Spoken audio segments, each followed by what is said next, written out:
All right, good afternoon. This is the Affordable Housing Growth and Development Trust Fund Board meeting of Monday, May 13th, 2024. It's 2 p.m. Please note that in accordance with Mass General Law, Chapter 38, Section 20, the chair must inquire whether anyone is taping this meeting and to please make their presence known. Don't see anybody. I will do a roll call to bring it to order. Wendy Northcross, Present. Laura Schufeld, Present. Mark Milne, Present. Andy Clyburn, Present. Mark Elves. Here. Okay. Called the meeting to order. Do we have any public comment?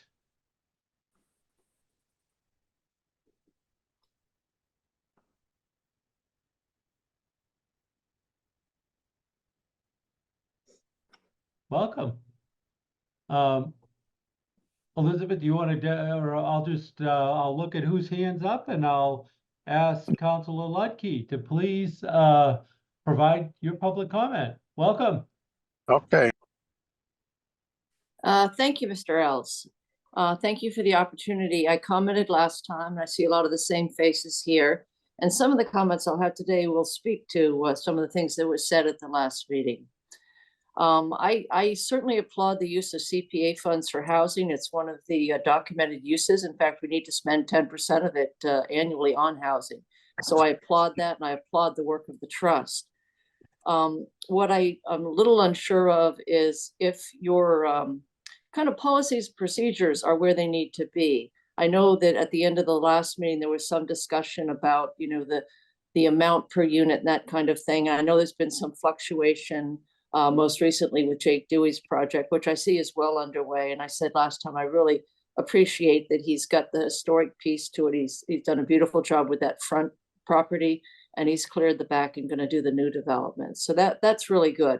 Although I know that really kind of put kind of a change into the amount. So I think that's still in flux. So I would hope the trust has more fidelity today in terms of what they're looking for and the numbers and that kind of thing. That would help. I'm here to speak mostly about the aesthetics of the project. I was the liaison to the Main Street Historic Commission, so I watched all those meetings. And I still feel, I know it was passed and I know it's been approved, but I still felt that the developer could have done more. And I have the concerns about parking. I mean, how well does the developer really know the neighborhood? I know the Federated Church is one of our amazing institutions. They do so much work for the community. And I know that they used to share that parking there with the bank. On Sundays, the bank wasn't open, and the folks at the church would use that. A lot of older people go to that church, a lot of people that can't necessarily walk. So that's a concern of mine. It just gets to the point of knowing your community, and parking is an issue. And I know, when the one-to-one parking was put in, it was always said that that's a minimum. You don't always have to go to the minimum on zoning. I'll say that the White Star Line launched the Titanic, and they met the code. They didn't quite have enough votes for everyone. So there are examples of this. You don't have to go with the minimum. You could maybe address more of the reality of the situation.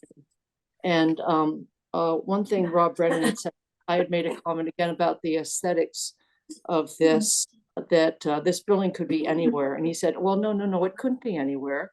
It has to be here because of the sewer and the zoning. My point was not, I'm fully aware of the zoning and the sewer, was that you don't even know that it's next to a harbor, except it says Harbor View on the side of it. And I still think there wasn't enough gesture. And when I look at CPA funds, I see the totality of them with the other things. They're meant for historic preservation, recreation, open space. And I would think if we give them to a housing project, which again, I would refer back to Jake Dewey, where I see that historic piece, I really like that. And I know you gave a substantial amount to the residences at 850, which was a brand new development. So just in keeping, and the last thing, I know Mr. Stein had mentioned Brighton Marine, and I think that's not an apt comparison. I think that's apples and oranges. The Brighton Marine, Wynn wasn't the architect on that. They're working for a nonprofit there. I don't think Wynn came up with the idea of helping veterans and housing veterans. And I also know that they took great efforts to move historic brick buildings on that project at Brighton Marine. So to just show it as an example of, they gave us $4 million.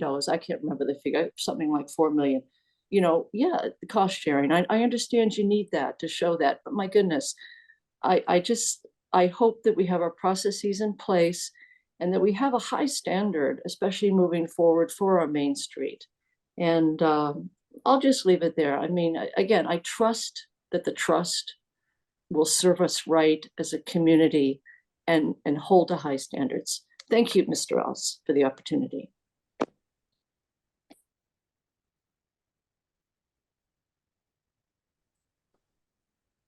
Town Manager Ellis, you are muted. Excuse me. Well, thank you for your comments. And Mr. Schwab, you're next, sir. Welcome. Thank you, Mr. Ailes. Wanted to call your attention to the letters sent to your attention by the community.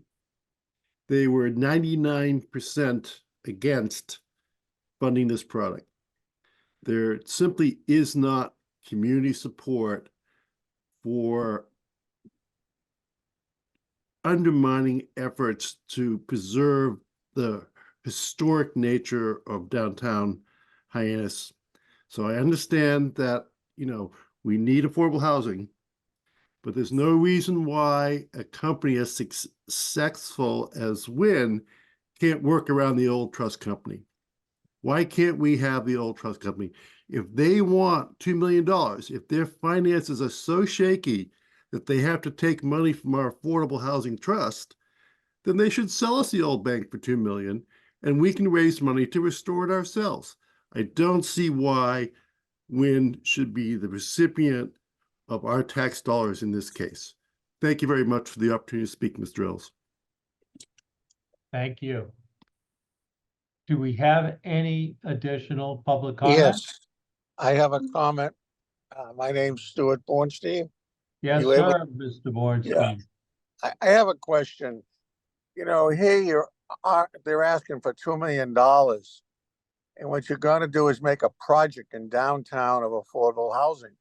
Why not take that $2 million and spread it around to different developers that would like to build affordable housing here and there and give them each a stipend to go ahead and build a couple units here and a couple units there, instead of loading up one area with affordable housing that doesn't even have the parking. I mean, you're trying to make a project in downtown Hyannis. I don't think it's right. It don't belong there. And spreading that 2 million, there's a lot of developers that don't build. They build 8 and 9, not 10, because they can't afford the affordable unit. Why not sit and give everybody a stipend to build that affordable unit all over Hyannis or town of Barnstable, in all fairness?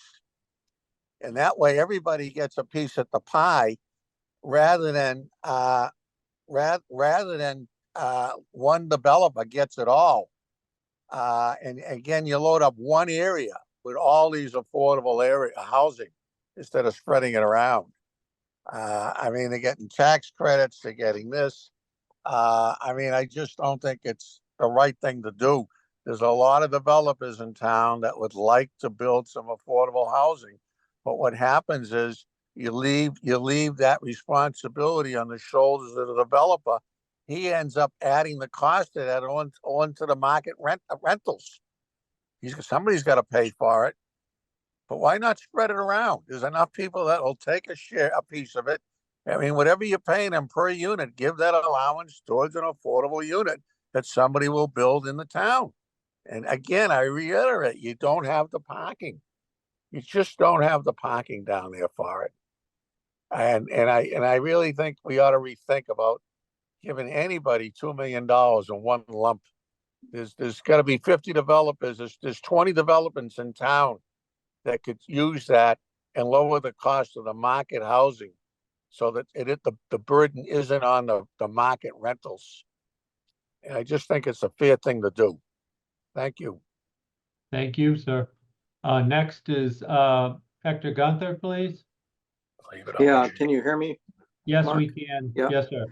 So I'm Hector Gunther. I'm a resident of Barnstable, and I spoke at the May 3rd meeting as well. And I understand there's a fair bit of controversy about this structure on this place in Main Street, and I'm not really competent to judge that. But I am very interested in some of the financial aspects of this deal. I think in Wynn's proposal, they say, quote, Wynn offers unmatched expertise at assembling innovative combinations of public and private financing. Some of the financing tools we have used include, and it goes on to talk about tax credits, market tax credits, energy grants, federal home loan bank grants, affordable housing, et cetera, et cetera. There's 10 or 12 sources of funds. And I think this proposal shows their unmatched expertise. This is a company that has 630 apartment communities in 17 states in the District of Columbia. Their proposed equity contribution to this project is $1.1 million out of 80 million, or just about 1.4% of the project. My judgment, and it's similar to the prior commenter's point, is that to give Wynn, a huge player with a lot of access to many sources of financing, to take 2 million of our tax dollars and devote it to this project is not called for, in my opinion. I believe that Wynn could find this 2 million elsewhere, and that if they had to put up 2 million more of equity, that would drop their investment rate or internal rate of return to this project from maybe 18% down to 17% or whatever. But they'll make plenty of profits. They don't need our money. And I think, as the prior commenter said, there are a lot of developers for whom 2 million or some portion of the 2 million would make a difference.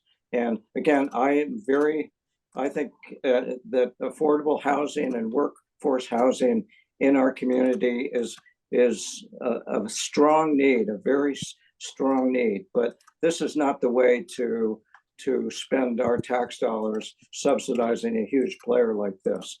And by the way, I appreciate, and I would say this to Mr. Stein, I appreciate all the work that's gone into this proposal, and I appreciate Wynn's interest in our community. And so I don't begrudge them that, but I don't think that they need these funds. Last comment, in my last comment, my comments on May 3rd, I asked for a couple of clarifications. One is the missing 3.2 million of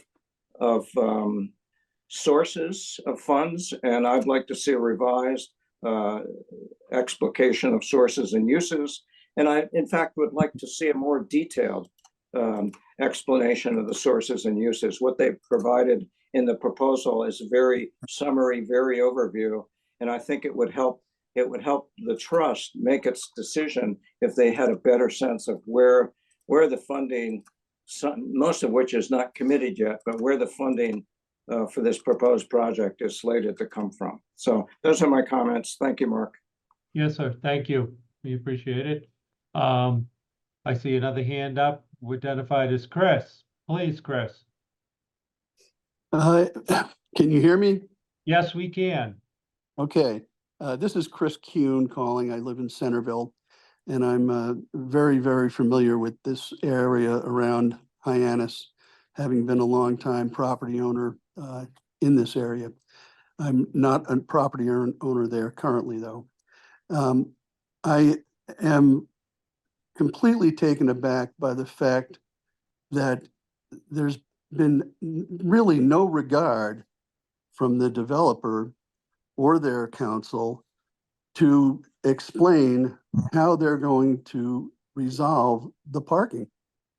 And I know everybody's pointing their fingers at parking because, quite frankly, parking is absolutely critical. I would ask anyone to please tell me where any of the tenants beyond the 120 that will be assigned a parking space are going to find a place to park. We do not allow overnight parking on town-owned property. There's only a 2-hour parking limit on Main Street. You, unfortunately for you, you're in an area close to the ferry terminals. So any available parking is run as a business. Currently, people are charging $10 and $13 or more per day for parking. So there is absolutely no parking available. Even over at the transportation center, it's $10 a day. So the town struggled with parking years and years ago because people going to and from the islands were taking up all of our parking. And quite frankly, our merchants were, rightfully so, very upset. And we now have a mechanism in place that regulates parking in favor of our commerce. And we really can't jeopardize that. This is something that I believe you folks have known right from the very beginning. And it kind of surprises me that you continue to push forward with this project, even knowing that you're creating a huge problem for our retail district. So that's all I have to say. Thank you. Thank you, sir. Do we have any additional public comment?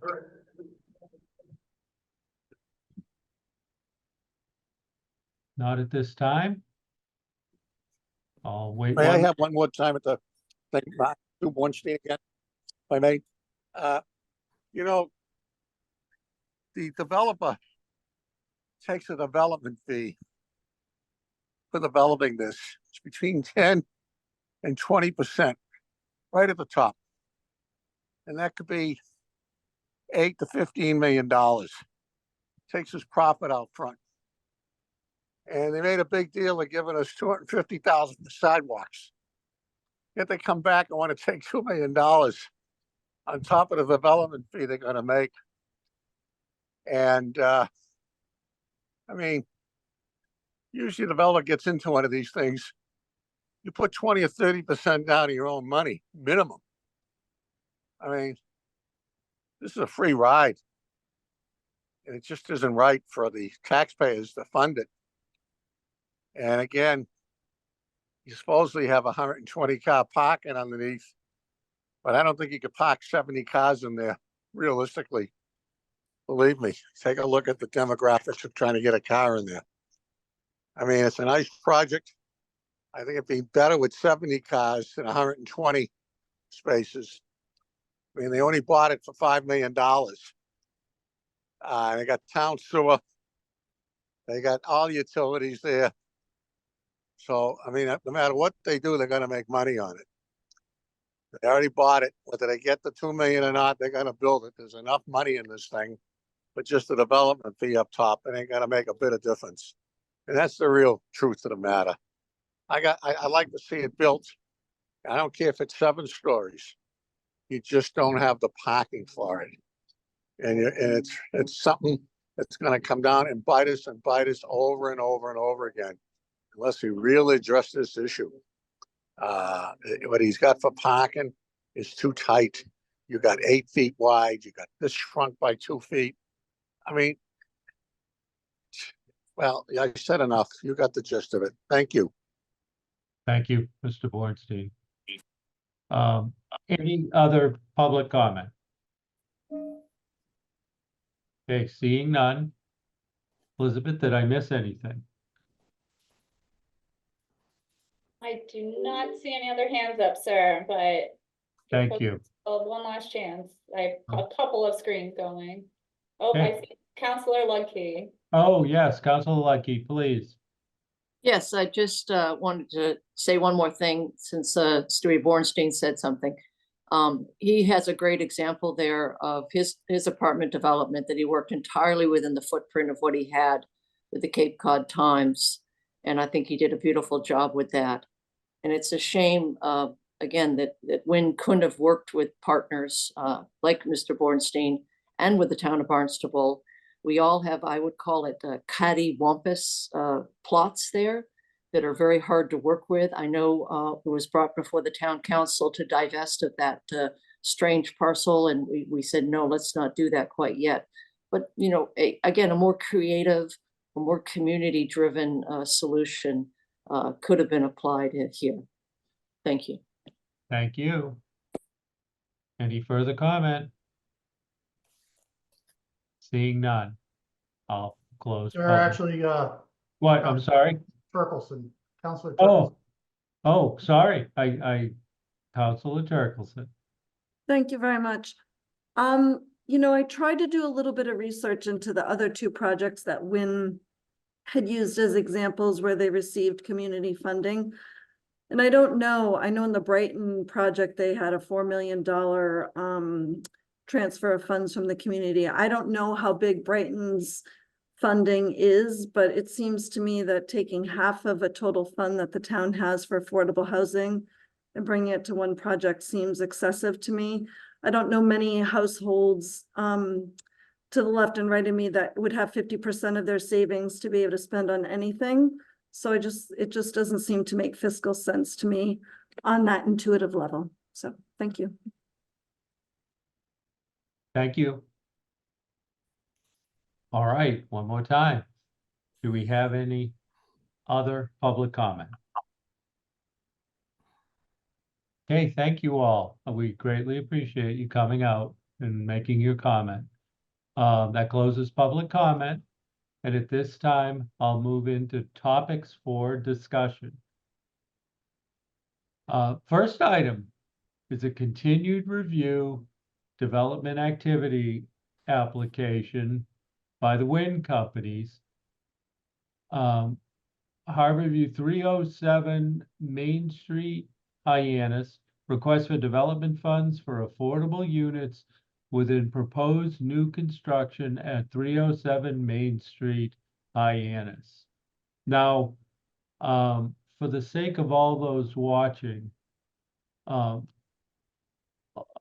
I'll ask Elizabeth, or if Elizabeth wants to have Jillian, but in just an overall summary, many of the comments that were made, and I understand, you know, it was to frame our thought process in a sense on the merits of a development project, but the use of funds by the trust is specific for the subsidy of affordable housing units in this case that go above and beyond what would be required.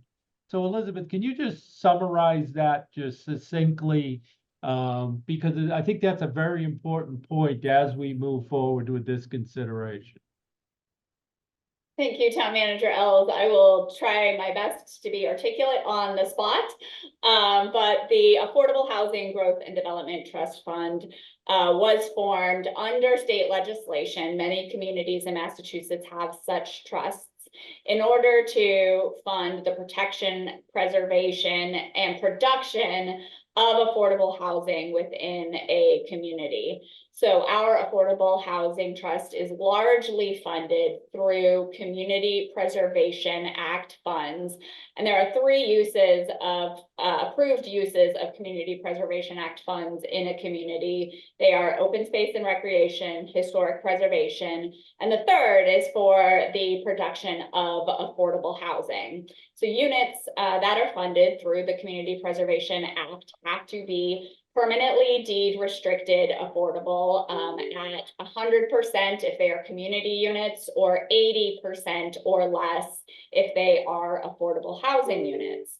And so the trust, when they were given this charge by the council and by the Community Preservation Act, put together a program essentially to help fund projects, new development projects coming on board to build more affordability into those projects. So the trust has, again, a notice of funding availability that addresses the type of development activities they want to fund and the priorities, as well as guidelines for which the priority projects that they would like to fund. And those are informed by the Community Preservation Committee, as well as other town plans and priorities. So although many of the comments we have heard are relative to the aspects of the project as they relate to compliance with zoning or availability of parking or location and appearance, it is the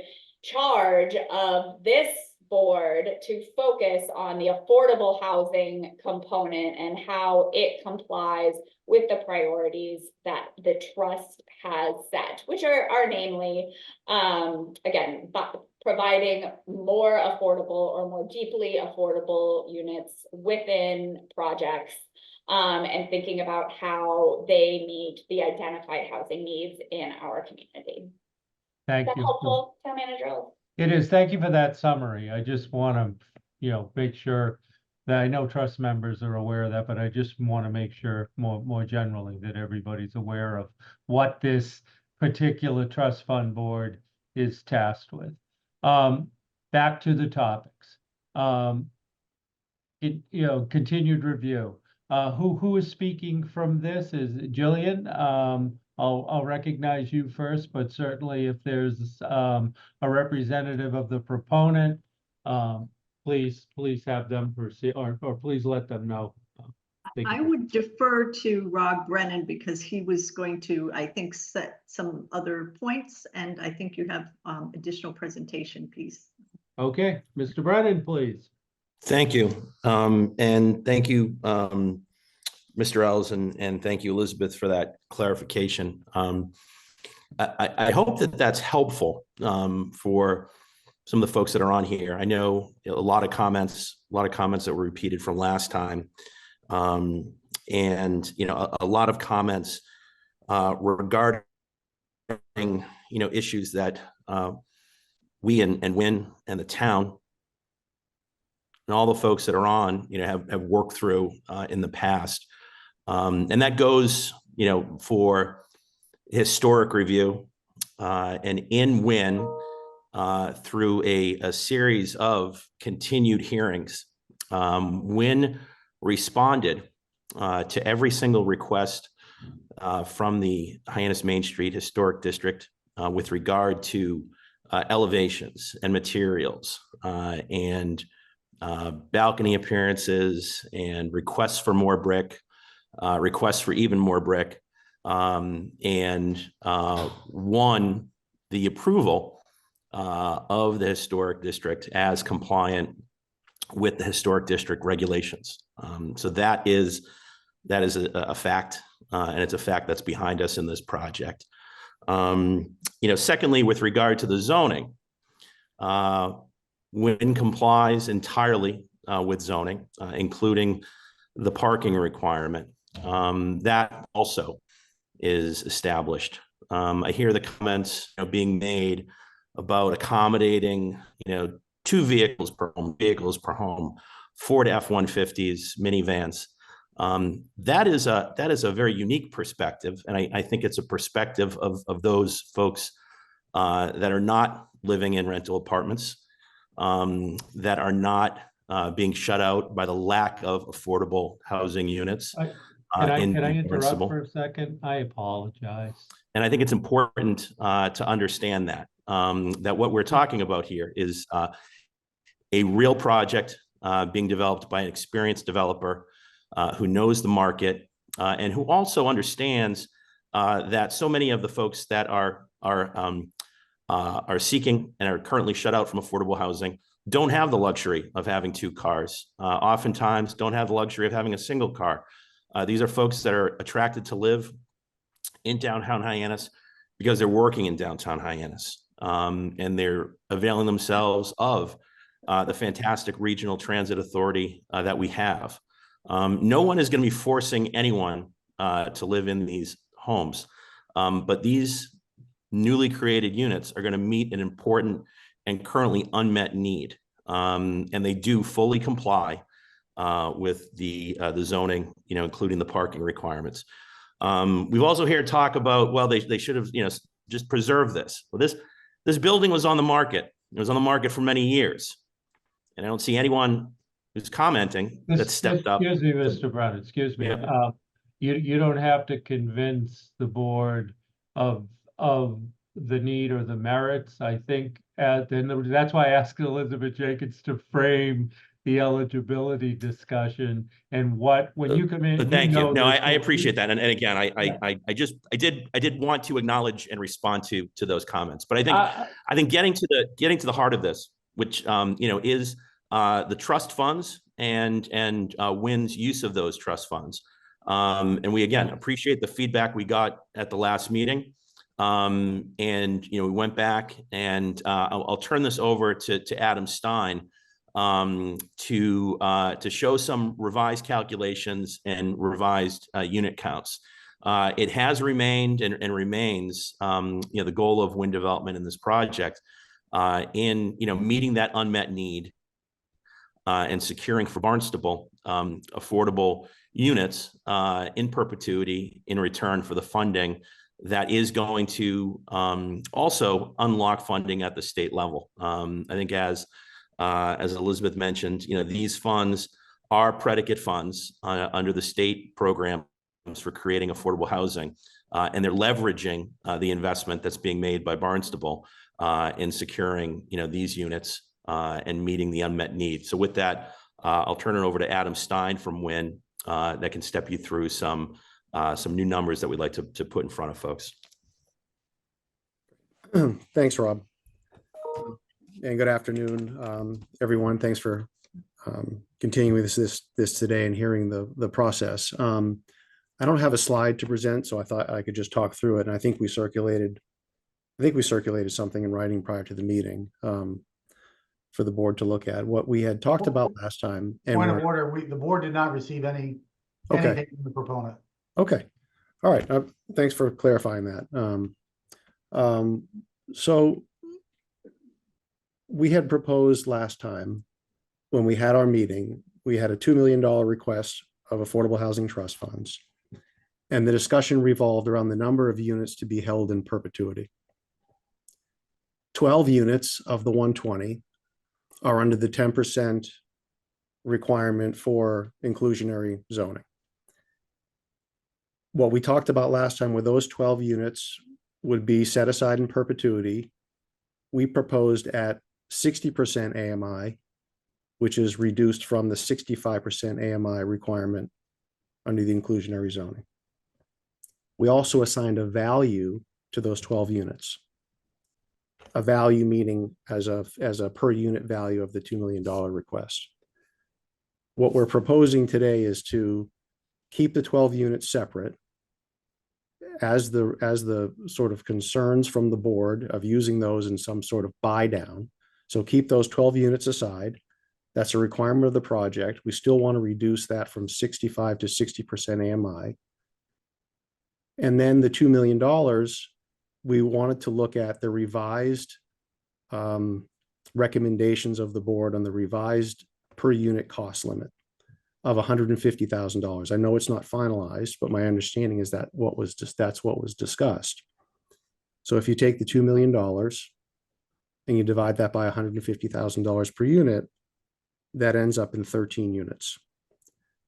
What we're proposing is 12 units at 60 in perpetuity and 13 units at 80% in perpetuity based on the 150 per unit for a total of 25 units, up from 19 in the previous proposal.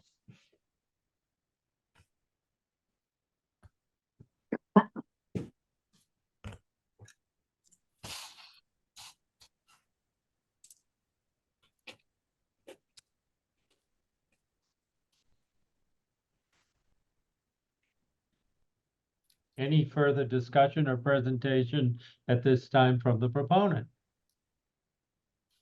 Really don't. I didn't know if there are other things that you wish us to speak on, Mr. Manager. We Well, went I through. think what we'll do is I wanted to hear, and I know I was trying to focus on what you spoke about directly, Mr. Steen. I know why Mr. Brennan was, adding additional comment, but I was really just, I wanted to hear exactly what you've just said.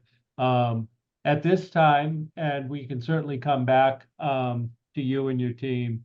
I typically take this discussion to the members of the board for questions at this time. And before I do the board though, Jillian, just confirm what Andy said. So we haven't received anything additional. I will want to circle back. I know that Mr. Gunther had asked some questions. I want to make sure that either now or at some time we receive at least answers or some response to those. Those were the only ones that were specifically identified relevant to the financials that I heard. Okay. Mr. Manager, can I speak to two things? Oh, go ahead, Jillian. Yeah. I did want to clarify, the email that was sent to me and Elizabeth was not, it wasn't identified as something to be shared with the board at that point. And I apologize. I did not share that because I thought it was sort of a conversational email. So I did not submit that to you as, but that it reflects basically what Mr. Stein had just described. Okay, and my second questions, there were questions from the prior, Andy, if you want to step in as you chaired the last meeting, as to how you left that off. Yes, certainly, sir. I think that clearly Mr. Gunther's analysis, there were quite a bit of questions on the pro forma and robust conversations on a multitude of different things, but it did sort of narrow down to what is the $2 million ask centered upon. And as Mr. Stein just alluded, we were not inclined to really discuss the 12 buy down units from 60 to 65. We did then have a conversation about, what's the benefit of the bargain, so to speak. So I think the proponents clearly articulated what they're looking or possibly proposing. I would suggest that we definitely obviously need to get something more formal sent to us for review, an updated pro forma to include everything that Mr. Gunther, the questions that he had. I know Laura had some questions as well. I think there was, as I recall, at the end of the last meeting, Mr. Stein, you had like a page full of notes of everything that we had brought up. So I appreciate this discussion and trying to narrow down, what the specific ask is. And we can certainly discuss that specific ask, but before we would move forward, I think everything in its totality would need to be updated, get a full package for our review. Thank you.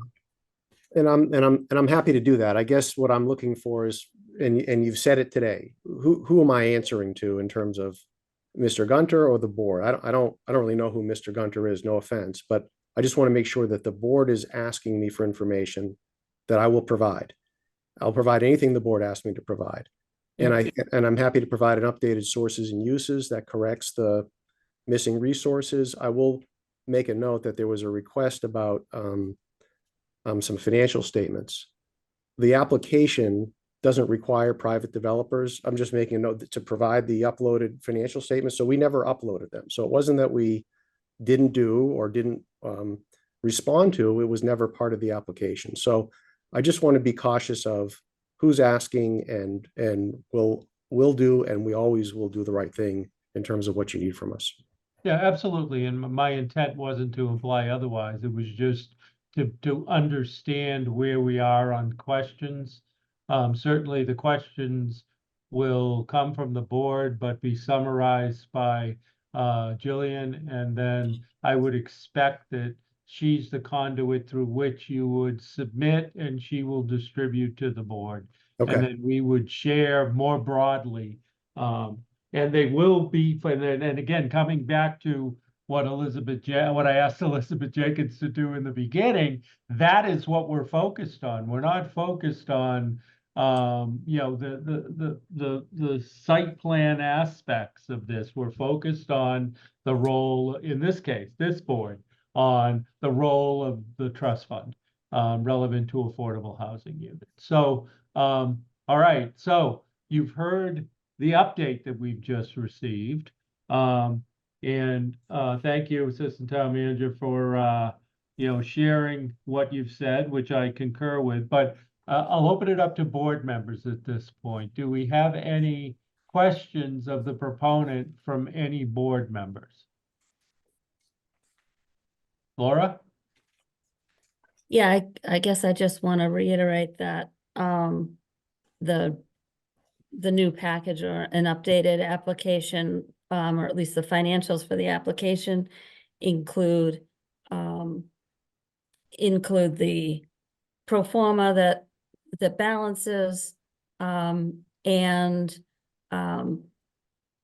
you know, maybe a little bit more detail in the funding sources. I know at this point, you know, where you are prior to application, prior to approval from DHCD, you don't really know all the sources that are gonna that they're gonna choose which ones you put. You know, you ask for a dollar amount, and you have some idea of what you're gonna get. So how did you feel that, you know, fill the $3 million gap? And then I guess also, as I'm not sure you were there for our discussion on the per unit, but it was a concern that whatever number we put in, developers would go to the highest number. We have a sliding scale from 75 to 150 per unit, and 150, you know, per unit. I don't know if you're writing that down from market or if you're writing it down from the workforce. But again, it's, you know, I would be more comfortable at a lower number per unit for 80% units. And again, I'm glad you know, recognize that the inclusionary write down from 65 to 60 really was just to accommodate your tax credits, and wasn't something that I was comfortable funding. Other than that, I certainly understand the funding of these projects. As you may or may not know, this is what I do for a living. And so, you know, some of the questions on the finances are, you know, that you're hearing are a lack of understanding of how this works, because it's a complicated, kind of not very transparent process. So I just wanted to make that comment that, you know, even knowing it, there are some things I think you can do to make this application more palatable. Thanks. Thank you. Any other board member question or comment? Wendy, please. So Mark, I don't really have much of a question. I think my comment really centers around the public comment about using half of our funding. Technically, we should have a rolling amount of funding here. And the reason we have the amount of money that we do at the moment to spend is because the deal flow coming into us has been nil, even in the face of aggressive outreach efforts. So I think it's been very discouraging to several of us, me included, that it's so expensive and it's so difficult to get these deals done. So I appreciate the effort that, you know, anyone goes through to come before us to try to make this happen. While we continually on the other side try to streamline and make it more palatable for people to approach the trust to secure housing that will create in perpetuity affordable affordable housing. So I just wanted to kind of say that I think that this project's pretty well vetted. I can see a couple of more questions, but I think that the developer's been pretty responsive, and I hope that we can try to fast track the process as much as possible. All right, thank you. Mark Milne, you had your hand up. Thank you, Mr. Chairman. Yes, I'm also happy to see the elimination of the buy down of the units that are part of the inclusionary portion of this project. I really appreciate that. And I would agree with Laura. I due to the strength of this developer, I'd like to see something more on the lower end of what our subsidy guidelines are for trust funding. I'm also interested if there's any inclination or thought about coming forward for a tax increment exemption for this project in the future, and if so, could that any approved tie for this project replace this funding request from this board and also be considered part of your application for the subsidies that you're applying for? Thank you. Andy, you had your hand up. Yes, sir. I wanted to jump back to a point that the proponent had mentioned about the importance of getting these funds to show local support to leverage for other subsidies. And regardless of where we land, it's somewhere between $0 and $2 million on this. I hope that not only the trust contribution is considered, but is there some way to make sure that the town's contribution with respect to zoning is somehow leveraged in this respect? Because clearly form-based zoning was something that allowed this to go up a story, and that there must be some way to leverage that in some manner that the town has absolutely stepped up in that regard. Okay. Would you like me to speak to that or not? However you want me to proceed. That's fine, absolutely. Yeah, and I think you raise a good point about the form-based code, and I think one of the reasons why we feel this is not because of this is the only reason. There's so many reasons why this is a wonderful site for housing, but that the fact that the town put forth a form-based code and an overlay to allow this type of development, yes, I think it does attract resources from the state. The state knows there's a housing shortage on the Cape. The state knows that there's many residents with incomes that can't support, rental or purchasing of homes to live and work on the Cape.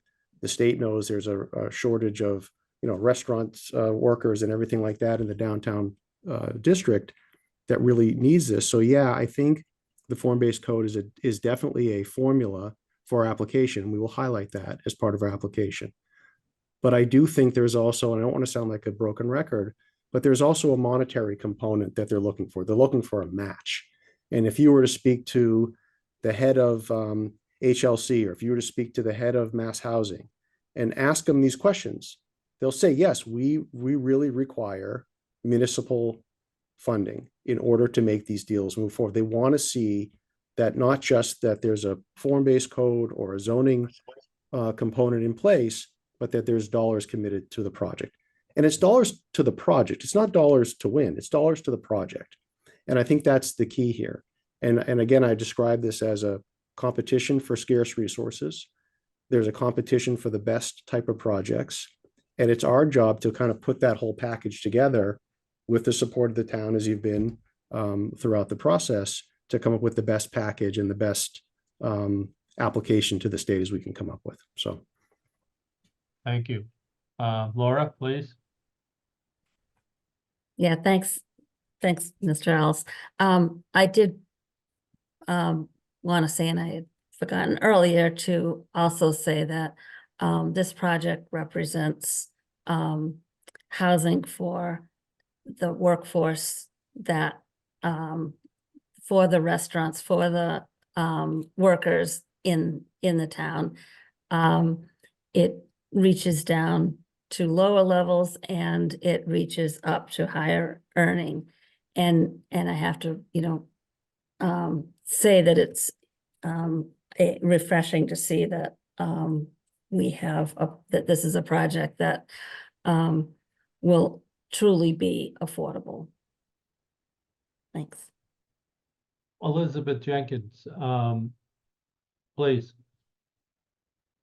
Thank you. And not to confuse the conversation, but building on what Laura said and to answer Mark Milne's question regarding the tax increment exemption program under the Housing Development Incentive Program, to qualify for a tie for a tax benefit for market rate units, a project has to be 80% market rate. And this project is almost 80% affordable. And so not exactly, but would not meet that threshold for eligibility for a tax increment agreement under HDIP. Thank you. Board members, questions? I have a question. So the way I'm looking at this, and correct me if I'm wrong, inclusionary 12 units on the project. This money's being asked for the additional 13 units that would be at 80 AMI. That puts us at 21% that fall into an affordable category. Is there any way to push this further for your ask and see if we can get ourselves to 23 or 25%? Meaning 15 or 18 in this additional ask rather than 13? Is that something that you could look at or no? So I didn't know if you're asking the board or asking the proponent. No, I'm asking you, sir. Yeah, it's certainly something we can look at. Okay, thank you. I'd like to hear whether that, I'm assuming it would be at 80, but I'd want to hear from staff or board as to their thoughts on this. Again, the trust fund board's looking at, securing affordable housing units and above and beyond what inclusionary would require. So it's kind of the reason why I'm asking the question. Any additional comment at this point? So it seems to me, and I'd like, Jillian, if you could summarize for me once I say what I'm going to say. But it seems to me at this time, we're going to take this under advisement and we're going to want to see the information requested to come back to you to be distributed to the board for review before we meet again on this request. And you should probably summarize any previous or today's questions that were relevant to the scope of what the trust fund is reviewing, and or rather relevant to the authorities of the trust fund, and make sure that they have as thorough of a set of questions as possible, so then that they can in turn get back to us on that. Is that reasonable? I think we can do that. I guess what I'm going to do is I'm not going to summarize it today, but I will do that in writing then. And I think maybe between Elizabeth and myself, and maybe I'll have Ellen also help me just to make sure I've hit everything. And then yeah, I'm only one board member though. So other board members, fellow board members, is there anything in addition to or change to what I've just said? Andy, please. Yes, sir. I just like to follow up a bit on Laura's point about the scale, our sliding scale, and we have had much debate on that, and it is a sliding scale from 75 up to 150. So I feel like when we've gone above 100, there's been reasons such as low AMI And I don't want to speak for exactly, I know we've gone to great lengths not to be exact and evaluate project by project. But in my mind, just for the record, I was thinking that, $100,000 per unit would be more of the 80% AMI. And if we were to go up to 150, we would be looking more down at the lower 65% AMI figure. Thank you. Laura, from a practical standpoint, how does that change the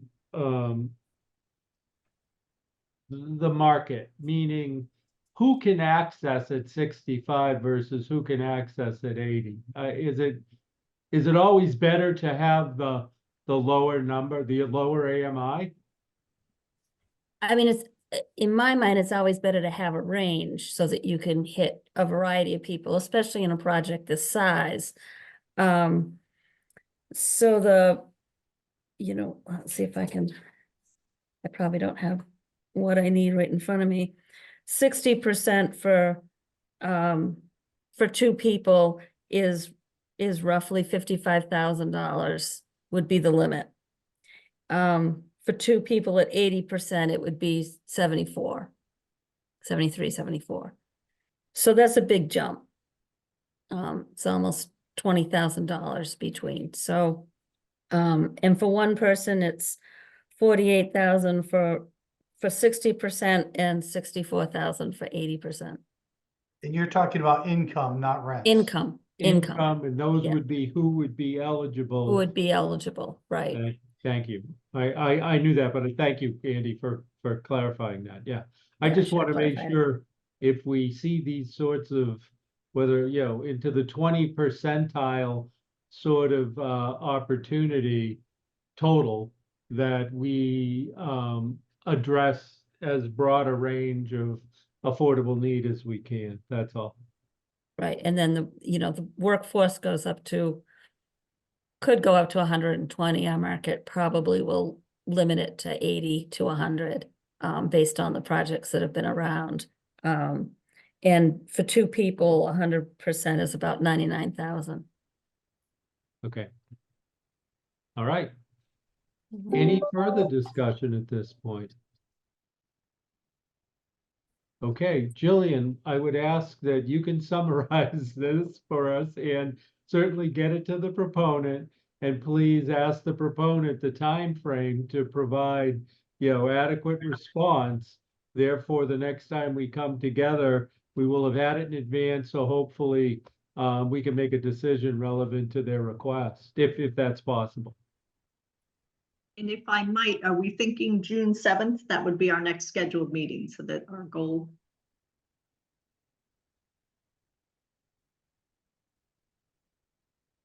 June 7th will, yeah, actually that. June right now, 3rd, that- isn't it? What's that? June 3rd. I'm June sorry, 3rd. 3rd. The Monday. 3rd. Yeah, It's we incorrect changed on my away from agenda. Fridays.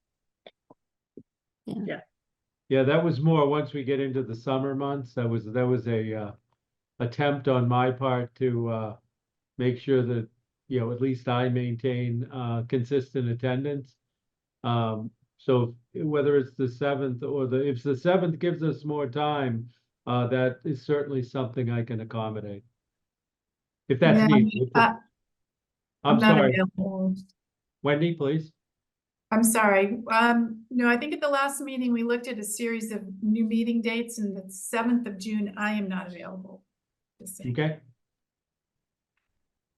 I apologize for that. I think I actually carried it as the 7th on the agenda, but it is at your last meeting. We did talk about June 3rd, Monday, 2 p.m. as our next scheduled meeting. Okay.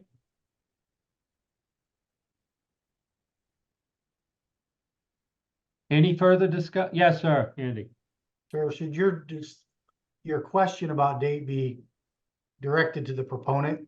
What type of timeline do they need to get everything together and submitted?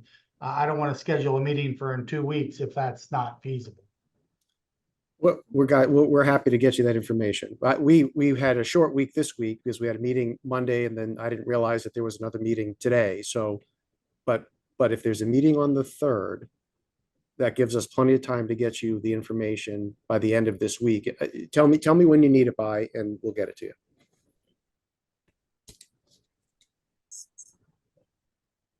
So happy to accommodate. Thank you.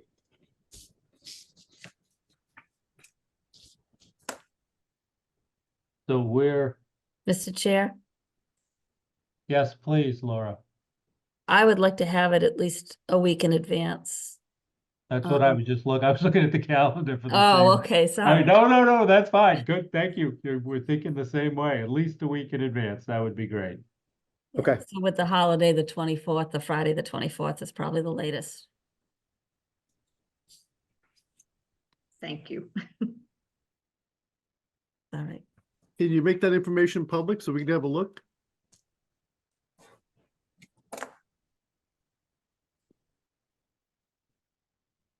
Defer to the applicant on that. Yeah, so yes, it's public information, and we have posted the application materials on the trust website. We can post the amendment there as well under applications under review.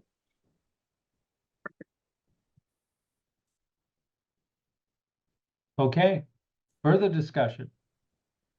Oh, wait a minute, just so that the those here who are listening. So when would we post that, Elizabeth or Jillian? We will post it when it is received, but no later than a week before the meeting, which would be Memorial Day. So hopefully to the applicant by the 24th of May. Okay, thank you all. Thank you. All right. So any further discussion? All right, thank you. And we'll move on to topic number 2. Continued discussion, potential revisions to notice of funding availability. Trust Administrator Douglas and Planning and Development Director Jenkins. Please. Manager Els, I have to step away. I turned the host of the meeting over to Senior Planner Kate Maldonado, but I'm confident in Jillian's ability to talk us through the NOFA revision. Thank you. Yes, thank you. Jillian. Okay, so where we left off, we were still discussing the cap. And so we are on, I believe it's page 3 of the draft NOFA. And I'm just going to read what the wording is currently, or I'm sorry, the wording to be proposed. Fund.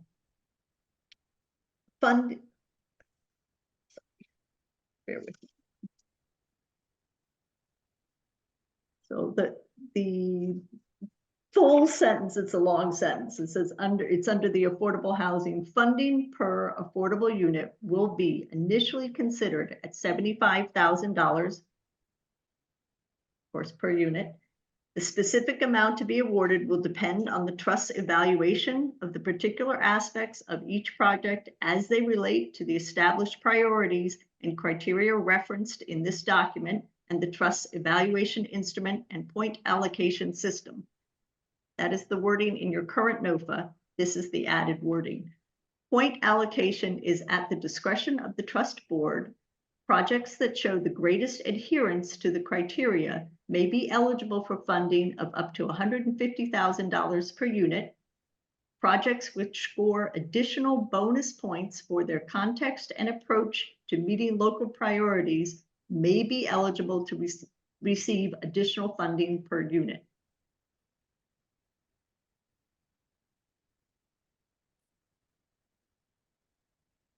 So that was leaving the cap open. Sounds like what we talked about. Agreed.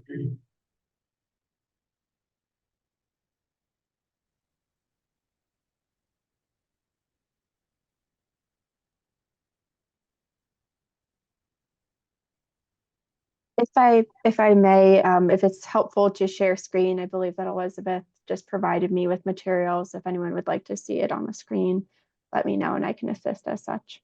Yeah, please throw it up, Kate. Thank you.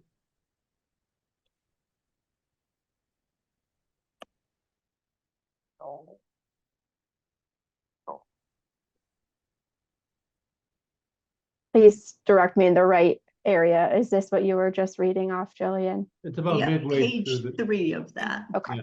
thank you. Scroll Just down. Yeah. It's going to be in blue, the text. I think you go one more. Yeah, there we go. Right there.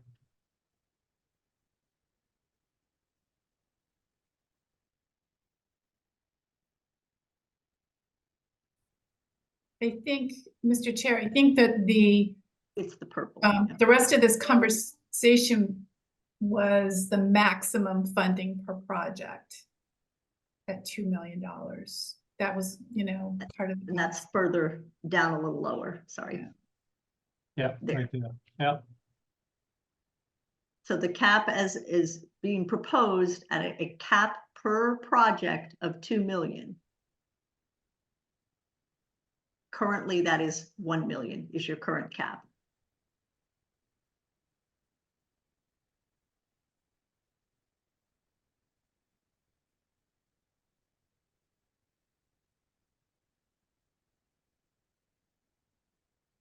Laura, please. I think the language reflects what we talked about the last time. I think no matter what wording we have, people are gonna look at the biggest number and go there. It's just, as we were discussing last time, that's just what folks do. But it is, I think it's clearer that it's at the discretion of the board and based on our criteria, which is what we have to keep coming back to. So that's, I think it says what we talked about last time. That's, but I don't think anyone's going to start with 75,000 a unit. Mark? Okay. Additional discussion on this? Yeah, I think that what will be necessary to manufacture is that point criteria list again, and maybe for, our own scoring sheet has that flexibility built into the scoring sheet. Does that make sense? If I could, through the chair. The scoring sheet is referenced here, but it is not added in the NOFA. If you wanted to make that further clarity. I don't know if that would help. It's part of the application, though, isn't it? It is. Might not hurt. More transparency, people understand what the options are up front. I would offer at a minimum, even if you don't want to put the entire scoring sheet in, perhaps just the bonus point component of that, so they know how the sliding scale may be applied. I think that's actually a little further down in this document, possibly the next paragraph. So this is the section on the evaluation criteria, starting with the purple underlines. Mm-hmm. Laura, you had your hand up? Yeah, I had been reviewing the evaluation criteria and point system, and I think it needs a little adjusting. It's really easy to get to the to get to the higher points without doing a whole lot. So just maybe for next time, looking at those so that we can kind of tie everything in a bow.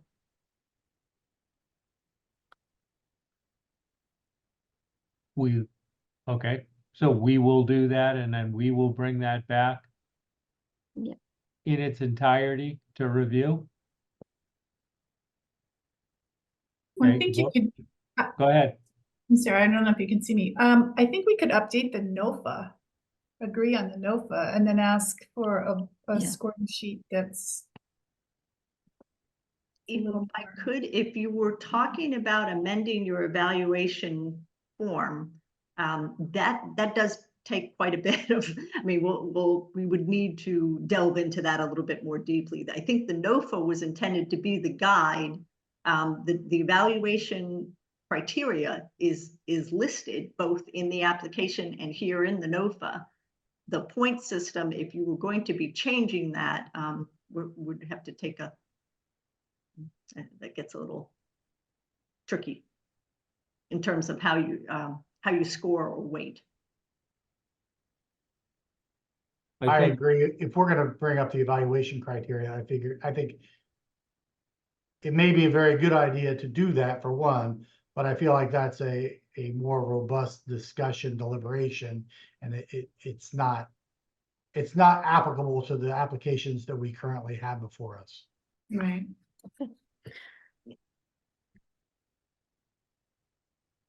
But we are proposing to raise the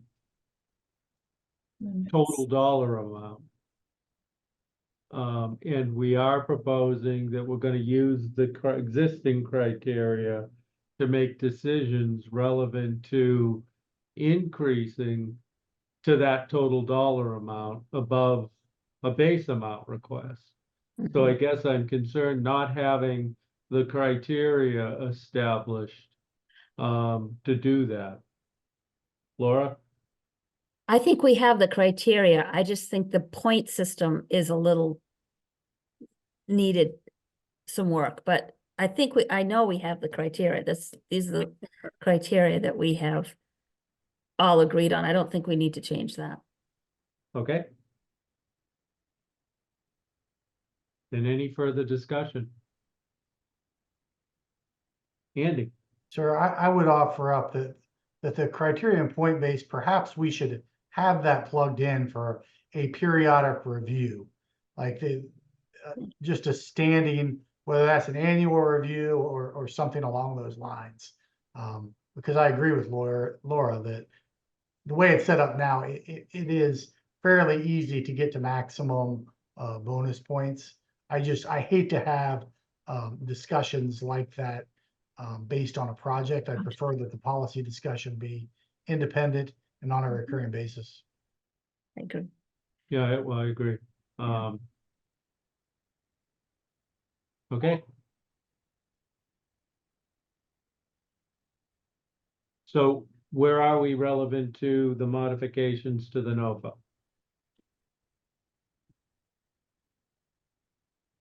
Is there a motion? Motion to accept this as drafted? Second. Okay, any discussion? Seeing none. Roll call. Laura Schufelt, Yes. Wendy Northcross, Yes. Mark Milne, Yes. Andy Clyburn, Yes. Mark Ells, yes. Thank you very much. All right. Next item. Approval of the minutes from April 5th, 2024 and May 3rd, 2024. We'll start with, go ahead. Both minutes? Both minutes? Both. I think I have to abstain from the May 3rd ones. How do we do them Okay, I both? move to approve the April 5th minutes. Second. We have a first and second. Any discussion? All right, roll call vote. Laura Schufelt, Yes. Wendy Northcross, Yes. Mark Milne, Yes. Andy Clyburn, Abstain. Mark Ells, yes. Okay, Wendy, again, please. I move Thank to you. approve the minutes of Friday, May 3rd, 2024. Thank you. Okay, any discussion? Seeing none. Laura Schufelt, Yes. Wendy Northcross, Yes. Mark Milne, Yes. Andy Clyburn, Yes. Mark Ells abstain. Okay. Thank you. Matters not reasonably anticipated by the chair. I do not have any at this time. Anybody else? None. topics for future meeting and agenda. Okay, Jillian, I think you already have one. Yes, sir.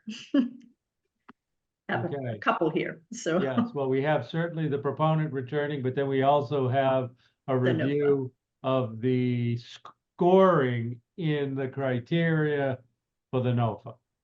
Right. And we should probably, when we do that, have a discussion on what reoccurring basis. I concur with the board that that is something that merits review, and probably annually or as needed. Laura, please. I think we were expecting an application. I'm hoping we'll have that application in plenty of time to review before the meeting. Through the chair, we are anticipating in relation to Barnstable Road, 199 Barnstable. I believe they're at site plan this week. Okay. Any further topics for future meetings and agendas? Seeing none, I will move on to our next scheduled meeting is for June 3rd, correct? That is correct. I don't know if, I believe it's listed incorrectly on the agenda It as being is, June. but that's okay. June 3rd at 2 p.m.? Correct. Is that correct? All right. Thank you. And then finally, do I have a motion to adjourn? So moved. Do I have a second? Second. Thank you all. Roll call vote. Laura Schufelt, Yes. Wendy Northcross, Yes. Mark Milne, Yes. Andy Clyburn, Yes. Mark Ells. Yes. Thank you all. We appreciate your time.